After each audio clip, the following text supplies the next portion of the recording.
بسم الله الرحمن الرحيم.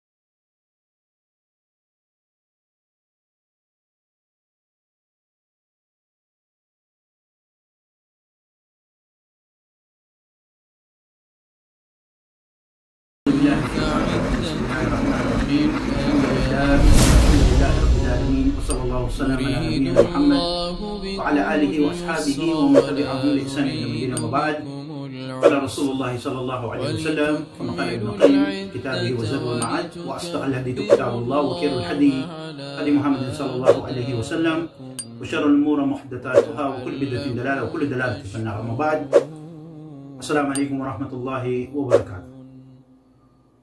Bago ang lahat ay magsimula sa pagdakila at pagsambit sa ngalan ni Allah Subhanahu wa Ta'ala, tayo nabibigay-pugay sa kanyang huling sugo na si Muhammad, na ang pagpapala ni Allah sa kanyang kapayapaan, sa kanyang pamilya, sa kanya ay nagsisunod, ganoon din sa kanyang mga kasamahan at magsisunod pa hanggang sa huling araw. Tunay po na sinabi ng Propeta Muhammad na ang pagpapala ni Allah sa kanyang kapayapaan, tulad ng tinuring ni Imam Ibn Qayyim sa kanyang aklat na Zadul Ma'ad, na ang pinakamainam na salita ay ang aklat ni Allah. Ang pinakamainam na gabay ni Propeta Muhammad na ang pagpapala ni Allah sa kanya at kapayapaan. Ang pinakamalalang bagay po ay nagmula sa sabi-sabi, at lahat ng sabi-sabi ay imbento, at lahat ng imbento ay kaligawan, at lahat ng mga ligaw ay hulog ni Allah sa apoy ng impyerno. Nawa ay ilayo tayo ni Allah patungkol dito. Tayo po ay nasa paksa pa rin ng ating talakayan. Ito ay kabahagi ng Ramadan series at tayo pumasok na sa bab o paksa ng Zakatul Fitr. Tayo po ay naputol na nakaraan at tayo ay nangako na itutuloy natin to at tayo muli ay dumadakila at mupuri kay Allah Subhanahu wa Ta'ala sa pagbibigay niya ng pagkakataon, panahon, kalusugan, no? At oras para madugtungan natin ang paksa na ito. Sabi natin ito ay isa sa mga obligado na dapat natin gawin sa pagtatapos ng Ramadan, inshallah wa ta'ala. Tayo ay naputol dun sa paksa na bakit daw may nagsasabi ng mga tao na maaring ibigay ang salapi bilang Zakatul Fitr, no? Dito tayo naputol. Sinabi natin na ayon sa mga fuqaha o ayon sa pambatas ng Islam, ang pagbibigay ng pera bilang Zakatul Fitr ay hindi tanggap ayon sa karamihan ng mga fuqaha o maalam sa pambatas ng Islam. Ayon sa kanila, ang kanilang katibayan dahil ang propeta nawa ang pagpapala ni Allah sa mga kanyang kapayapaan sallallahu alaihi wasallam bi akhrajiha min at-ta'am ahl balad. Dahil ang pinag-utos ng propeta Muhammad nawa ang pagpapala ni Allah sa mga kanyang kapayapaan ay ang pagkain na karaniwang kinakain doon sa lugar o sa bansa, no? At wala silang alam ayon sa mga fuqaha, no? Walam ya'rif, no? Na wala silang alam o batid o kabatiran na meron ng isa sa mga sahaba, kalugdan-nawa silang lahat ni Allah, na nagbigay ng salapi para sa Zakatul Fitr. Ayon sa kanila na ito'y tanggap dahil walang mga sahabang gawa nito at ang pinag-utos ng Propeta Muhammad sallallahu alaihi wasallam ay ang pangkaraniwang kinakain ng mga tao sa lugar o bansa. Ayon pa kay Imam Nawawi, yung huli na binigay natin katibayan ayon sa kanila, no? Rahimahullah, o kaawa naman siya ni Allah, mula sa aklat ng Majmu', no? Ng kanyang patawa. Ayon sa kanya na hindi tanggap na ibigay, no, ang salapi bilang Zakatul Fitr, no? At ito din ang sinabi ni Imam Malik ayon sa kanya, Imam Ahmad at Imam Mundir rahimahumullah, nawa ay kahabagan nawa silang lahat ni Allah Subhanahu wa Ta'ala. Ngayon ay tutuloy tayo dun sa paksa o sa tanong na paano daw ipapaliwanag o paano natin ipapaliwanag doon sa mga nagsasabi na maaaring ibigay ang salapi bilang Zakatul Fitr. Dahil sabi natin ito ay sa'a, di ba? Yung apat na sahod na ganito yung kung halimbawa ay butil, sabihin natin maaaring trigo, mais o kaya bigas, kung ano may normal na kinakain. Ngayon, paano natin ipapaliwanag ito sa mga tao na hindi maaari yung salapi ibigay bilang Zakatul Fitr? Ayon sa kanila, ayon sa mga puka maalam sa pambatas ng Islam, na panghuli maaring sabihin natin sa kanila o banggitin natin sa kanila yung mga ebidensya na naiulat mula kay, sabi natin, kay Abu Sa'id al-Khudri, Ibn Umar radhiyallahu anhu, na sila ay lumabas kasama ng propeta at sila ay nagbigay ng Zakatul Fitr, no, min at-ta'am, no, mula sa pagkain. Sabi natin, as-sa'a min al-tamar o as-sa'a min al-shi'r, no? Ito ay sabi natin na ugat kumulang na isang salok mula sa pagkain ng datiles o kaya ay pasas o kaya ay mga buto, no? Maaring ito ay bigas, mais o kaya trigo, no? At yung iba, ang sabi nila, ito ay maaari lamang gawin kung meron talagang mabigat na kadahilanan, no? Yung pera ibibigay mo, pero may paraan, no? Inshallah sasabihin natin. Paano ba na pinapahintulutan kung pera yung ibibigay at saan ibibigay? Papaliwanag natin inshallah, no? Huwag lang kayo apurado. So, meron mga nagsabi na pwede siya, pero may kaparaanan, may tamang kaparaanan, no? Na ayon sa kanila, kung halimbawa sa lugar na kanyang kinaroroonan, muwaqi al-muslimin, no? Fi bilad al-kuffar o makan al-kuffar, no? Ayon sa kanila, kung halimbawa yung Muslim ay nakaluklok, nakatira doon sa lugar na wala namang Muslim, na pwede siyang pagbigyan ng zakatul fitr. O kaya nandun siya sa lugar na wala siyang mahanap, no? Wala siyang kakayahan na maglibot para maghanap ng mabuting Muslim o Muslim doon sa lugar nila. No? Ito ay maaari ayon sa kanila, no? Na kung saan ito ay ibibigay sa Islamikong organisasyon, no? Sabi natin halimbawa sa Khairiyya o kaya halimbawa sa masjid, no? Merong mga asosasyon doon, na grupo, halimbawa sabi natin ng mga imam o kaya ng mga amir doon sa lugar o mga sultan doon sa lugar nila na nagbubuo sila ng grupo para mangolekta ng zakatul fitr. Sa ganung paraan ayon sa kanila na ito ay pwede mong ibigay sa kanila, no? Sa kondisyon na yun ay na yes, na ibibili nila yung pera na ibibigay mo doon sa asosasyon, sa grupo o sa masjid, sa kondisyon na yun na ibibigay nila ng pagkain at sila ang maghahanap para sa iyo ng mahihirap na Muslim na pagbibigyan ng zakatul fitr. Naintindihan? Sa ganitong paraan pwede siya, no? Binanggit ng mga scholar ng Islam. Halimbawa, wala kang makitang Muslim doon sa lugar mo na kinaroroonan mo o kaya merong kahirapan para sa iyo ang maglibot para maghanap ng Muslim, tapos merong kang alam na grupo ng mga organisasyon pang-Islamiko o kaya sabihin natin Islamic Center o kaya ang masjid, no? Ang imam, ang muaddin, ang mga sultan o mga puno doon ng mga tribo sa inyo ay nangungulekta. Sa kondisyon na yun ay ibibili nila ng pagkain at sila ang maghahanap ng mahirap na Muslim para ibigay yung zakatul fitr na kukolektahin mula sa inyo, no? At ayon pa kay Saksal o Taimir rahimahullah, no? Kung ang isang Muslim ay gawin ito, kasi sabihin natin halimbawa doon sa lugar nila, no? Diba, sabihin natin sa lugar ng Mindanao kung saan maraming Muslim doon, tapos meron silang gantong gawain, no? Na sila ay nangungulekta. Okay? Nangungulekta, no? Sabihin natin, pwedeng gawin ito, kolektahin. No? Ibibigay yung pera doon sa organisasyon o kaya imam, kolektahin siya, no? Sa kondisyon, again, no? Malinaw, sa kondisyon na ito ay ibibilhan nila ng pagkain, ibibili ng pagkain, yung normal na kinakain doon sa lugar, at sila ang responsable on your behalf, no? Na magbibigay nito sa Muslim na mahirap, no? Ayon pa sa mga scholar ng Islam na dapat andun din yung timeline, no? Yung iba nagsabi doon na kailangan andun yung timeline kasi sabi natin ito ay pinapayagan na ibigay 2 araw bago ang Eid, no? Kasi siguraduhin, no? Siguraduhin natin at ganoon din ng grupo na yon na ibibigay nila yung zakatul fitr. Ang pinakamaaga nito ay 2 araw bago at hindi naman ito lalagpas pagkatapos ng salatul Eid kasi magiging walang sa yung ipamimigay nila. Ayon sa ibang mga skola, dahil sa iyo ay nailabas mo na, no? Tabara, o ibig sabihin, nailabas mo na yung zakatul fitr, sa iyo ay walang kaso. Sabi natin para maging ayos ang iba sa mga suhestyon ng mga skola doon, na siguraduhin na yun na ibibigay, una pagkain, pangalawa sa panahon na ito ay pinapayagan na ibigay. No? Ulitin natin, no? Ayon sa mga suhestyon, mga skola, na ito siguraduhin natin na yung ibibigay natin salapi sa organisasyon o grupo o sa masjid, na yun na ibibili nila ng pagkain na sila maghahanap para sa inyo on your behalf ng mahihirap na Muslim at ibibigay yung pagkain, hindi pera, pagkain sa mga mahihirap na Muslim at sa panahon na kung saan ito ay pinapayagan ibigay. Hindi siya masyadong maaga at hindi naman huli. No? I hope nakuha, no?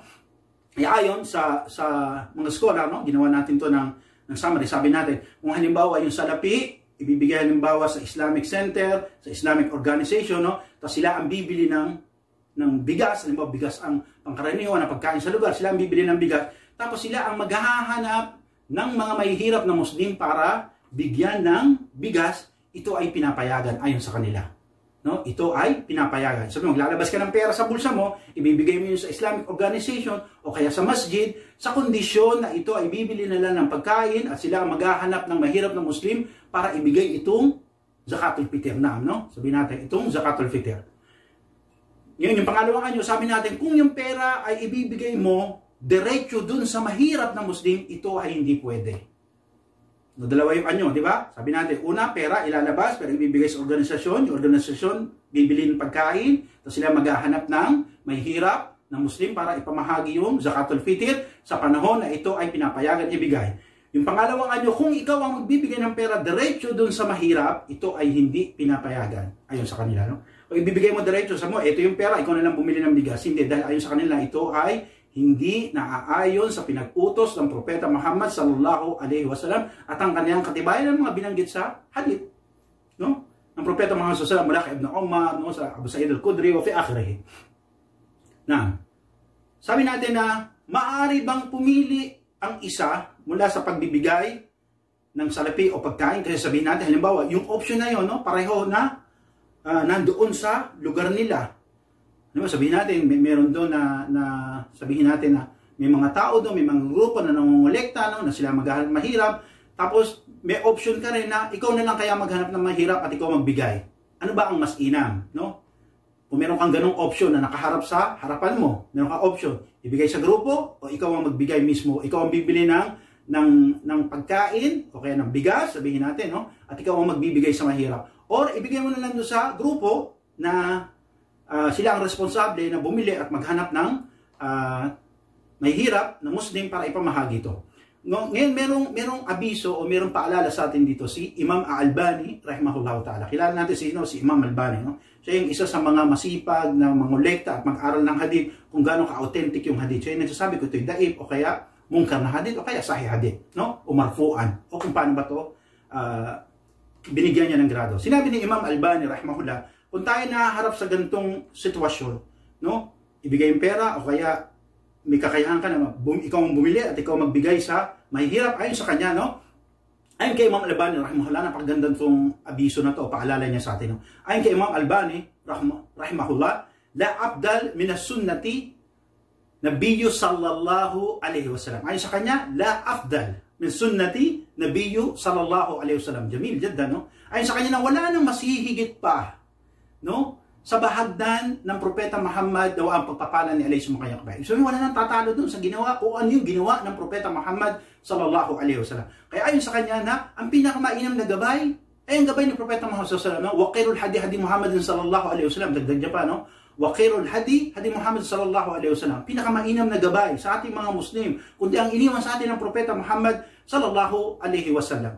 Kaya ayon sa kanya, kung tayo papipiliin, no, meron tayong pagpipilian, no, gawin natin. Kung meron tayong kakayahan, kaya naman natin, no? At hindi naman ito magbibigay sa atin ng sobra bigat, sobra pahirap sa atin. Ibig sabihin kaya, masyahalag, no? Sabi Yasir, madali naman, no? Gawin natin kung ano yung ginawa ng Propeta Muhammad sallallahu alaihi wasallam. Ayon sa paalala, no? Sabi natin, sa payo sa atin ni Imam Al-Albani, rahimahullahu ta'ala. Dahil sa kanya, wa khairul hadi hadi Muhammad sallallahu alaihi wasallam. La afdal min as-sunnati nabiyyu sallallahu alaihi wasallam, o kama kala Imam Al-Albani, na wala nang masihigit pa, no? Sa bahagdan ng Propeta Muhammad sallallahu alaihi wasallam. Ano ba ang ginawa ng Propeta Muhammad sallallahu alaihi wasallam? Na siya naman ginawa ng mga sahaba radhiyallahu anhum. Alin ang maglabas ng pagkain, lumabas sila bago dumalo sa Eid at pinamigay ito sa mga mahihirap na Muslim. Again, kung ito hindi pahirap sa inyo at hindi magdudulo sa inyo ng sobrang kahirapan, ay gawin niyo kung ano yung ginawa ng mga sahaba bilang pagsunod sa utos ng Propeta Muhammad sallallahu alaihi wasallam. Kaya ayon sa kanya na hindi dapat magsabi ang isa, no? Dagdag pa, no? Sabi natin na ito ay nakaulat sa aklat ng aklat ni Imam Albani, no? Mula doon sa aklat ng As-Silsilah As-Sahiha, na ayon sa kanya na kaya hindi dapat magsabi ang isa man sa atin na Muslim, no? Ayon sa kanya, paalala ulit niya sa atin, hindi dapat tayo magsabi na mas inam siguro paramihin yung dami ng Zakatul Fitr. Ito ang mas inam. Okay, sabihin natin, mas inam siguro na ibigay na lang yung pera, no? Kasi ayon sa kanya na wa khairul hadi Muhammadin sallallahu alaihi wasallam. Walang ibang pinakamainam na gabay kundi ang gabay na iniwan ni Propeta Muhammad sallallahu alaihi wasallam. Ang alin, no? Ang maglabas ka ng saa, no? Sabi natin higit kumulang na isang salop na pagkain na ibibigay natin sa mga tao, mga Muslim na mahihirap. Naam. Ayon sa kanya, sinabi pa ni Imam Al-Albani rahimahullah bilang paglatag niya ng katibayan, no? Wa qala sallallahu alaihi wasallam ala innani, no, ataiti al-Quran wa mithlahu ma'a. O kumakal sallallahu alaihi wasallam, no? Ayon kay Imam Al-Albani, nilatag niya yung katibayan na yun na mula doon sa hadith ng Propeta Muhammad sallallahu alaihi wasallam. Sabi niya, na innani, no? Ala innani, katunayan na ako ay pinagkalooban ni Allah subhanahu wa ta'ala ng Quran at katulad nito. Ng Quran at katulad nito. Ibig sabihin, binigay kay Propeta Muhammad SAW ay Quran at yung halin tulad nito. At ayon sa mga mupasiro, nagpapaliwanag nito, ang kahulugan nito na katulad nito ay ang alin? Katulad nito ay ang naam, ang kanyang hadith, no? Yung kanyang salaysay. So, sabi natin, ang Propeta Muhammad SAW, la yantiqu alal hawa. No? Hindi siya nagsasalita ng ganon sa kanyang sarili. No? Kung ano yung sinasabi niya, wa yuha. Ito ay revelasyon sa kanya. No? No? Na pinagkaloob ni Allah subhanahu wa ta'ala at pinahayag sa kanya ni Jibril alayhi salam. No? Pinakadakilang anghel ni Allah subhanahu wa ta'ala. No? Siya ang rusul mula sa mga anghel. Siya ang sinugo ni Allah mula sa mga anghel patungo sa mga sugo at propetang tao. Subhanallah. Kaya sa kanila na ito ang pinakamainam sa atin na sundin kung ano yung nabanggit sa lusus o katibayan. Walang ibang binabanggit dito kundi ang sunnah o hadith ng Propeta Muhammad sallallahu alaihi wasallam. Now, patungkol doon sa tanong na halimbawa kung yung isa nalilito, kasi sabihin natin ang dami nagpapayo, bigay mo lang dito para pareho tayo. O kaya sabihin, dito ka na lang, no, tayo magbigay ng pagkain para sa mahirap, no? Ikot tayo, no? Ngayon nalilito ngayon, no? Dahil doon sa mga pagtatalo o kaya sa mga udyok, no? Ano ang pwede nating ipayo sa kanila, no? Ano ang maaari nating sabihin sa kanila, no? Halimbawa si kapatid, no? Nalilito, no? Halimbawa sabihin ni Direk, dito lang tayo sa center magbigay, no? Okay, sabihin naman ni producer na, hindi, no? Tayo na lang bumili at tayo maghanap. Ano ba ang pwede nating ipayo para doon sa kapatid na yon, no? Na medyo nalilito. Ayon sa mga puha, no? Ayon sa mga alam sa pambatas ng Islam, nilatag nila yung aya patungkol sa Quran. No? Ano ba ang maaari nating gawin o ipayo sa kanila o isagot natin sa kanila dun sa mga taong nalilito? Ano bang gagawin natin? Ano bang mas inam dito? No? Sinabi nga natin, pinayo na ni Imam Al-Albani, no? La afdal min sunnati nabiyyu sallallahu alaihi wasallam. Na wala na masihigit pa, no? Sa bahagdan ng Propeta Muhammad sallallahu alaihi wasallam, period. No? Ngayon para sa nalilito, ano bang sabi?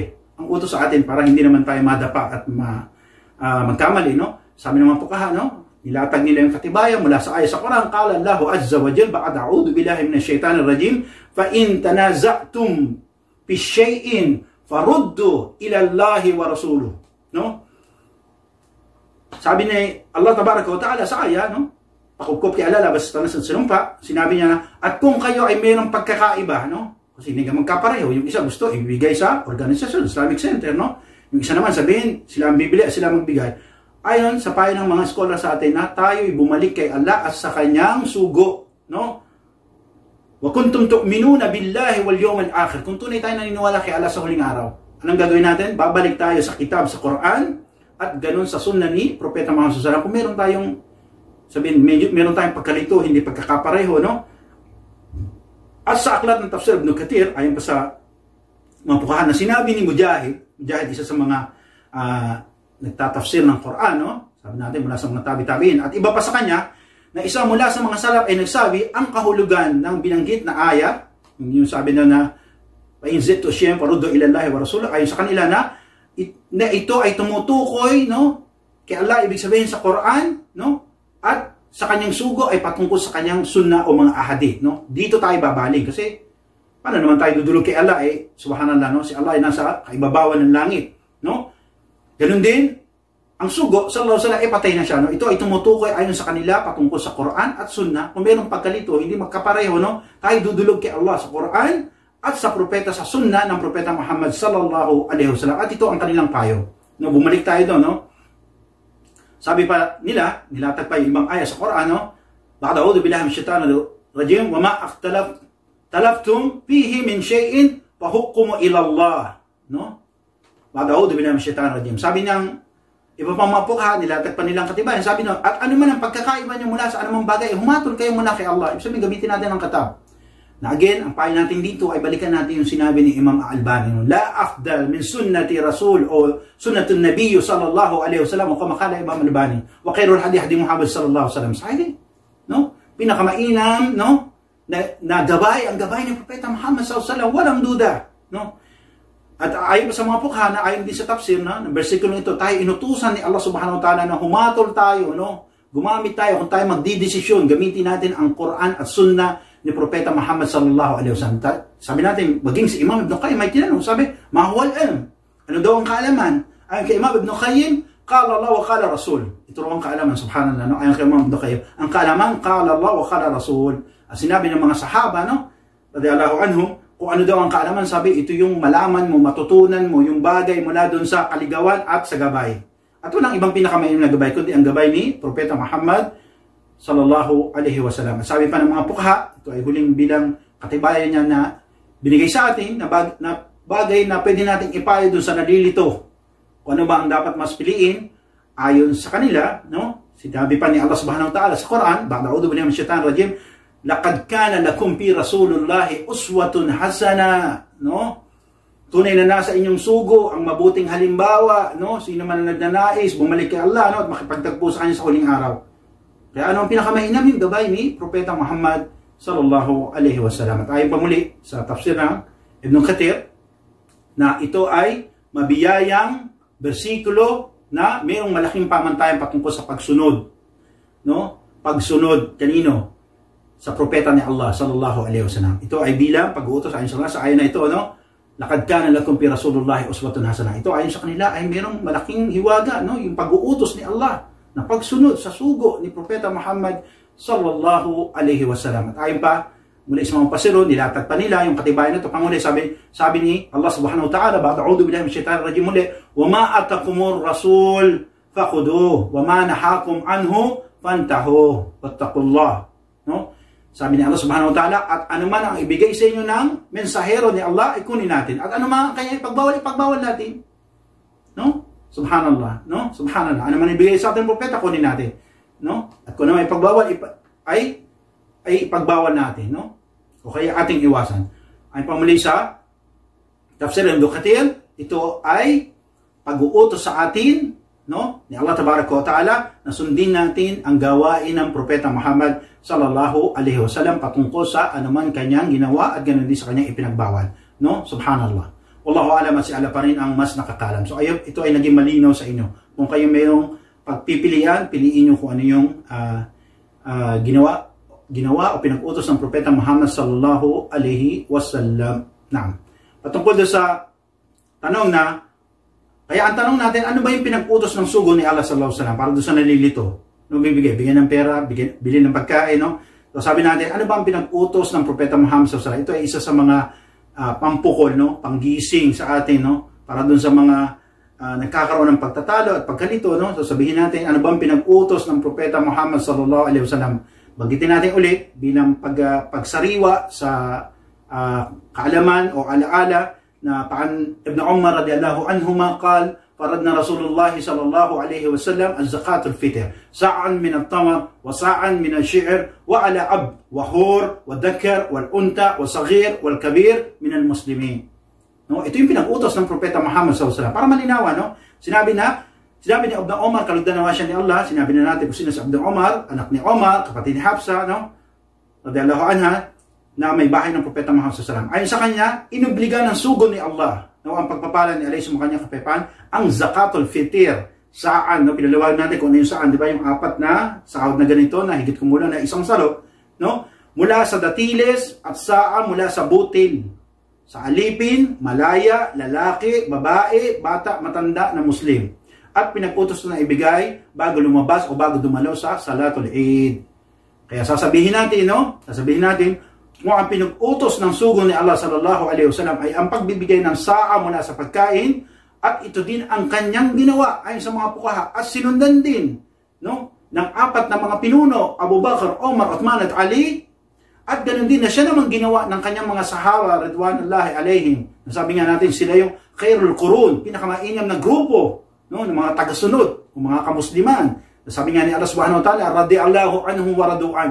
Ang ginawa din nila, nagbigay sila ng pagkain, no? Kalugdan na wala, lahat sila ni Allah. At iba pa na bukod sa kanila, ay ito din ang ating gagawin, no? Ito din ang ating gagawin. Bibili tayong pagkain, bibigyan natin sa mahirap, no? Bilang pagsunod sa bahagdan ng sugo ni Allah sallallahu alaihi wasallam, no? Dahil ito ang, sabi natin, ang mas inam, ang mas dapat. Dahil naiulat pa sa isang hadith, no? وقال عن أبي هريرة أن رسول الله صلى الله عليه وسلم إذا أمرتكم بأمر فأتوه منه استطعتم وما نهاكم عنه فاجتنبوه. Sinabi ni Abi Hurairah, kalugdan nawa siya ni Allah, na ang sugo ni Allah nawa ang pagpapalan ni alay sumakanya at kapayapaan ay nagsabi, kapag inutusan ko kayo, sundin niyo ito sa abot ng inyong makakaya. At kung ano man ay ipagbawal ko sa inyo ay iwasan nyo. No? Sabi natin, kung yung pagbili ng pagkain, pagbigay sa mahirap ay hindi magdudulot sa ng kabigatan, no? At sobrang kahirapan, gawin natin inshallah.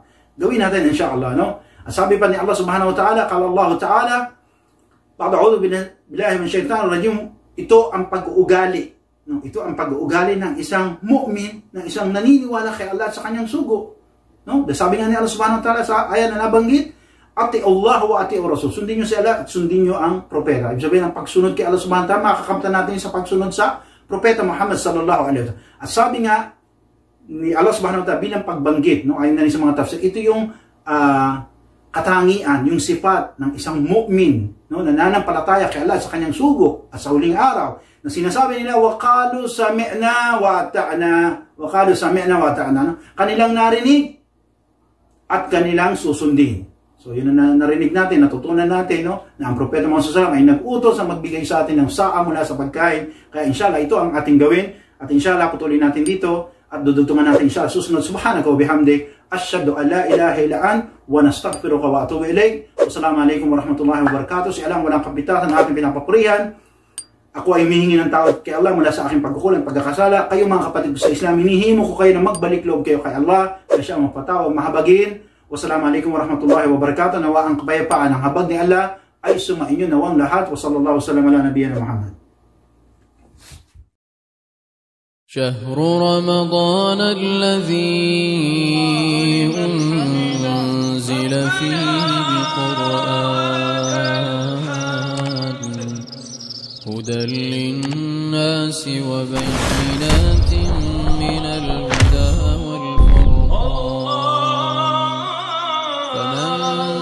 شهد منكم الشهر فليصم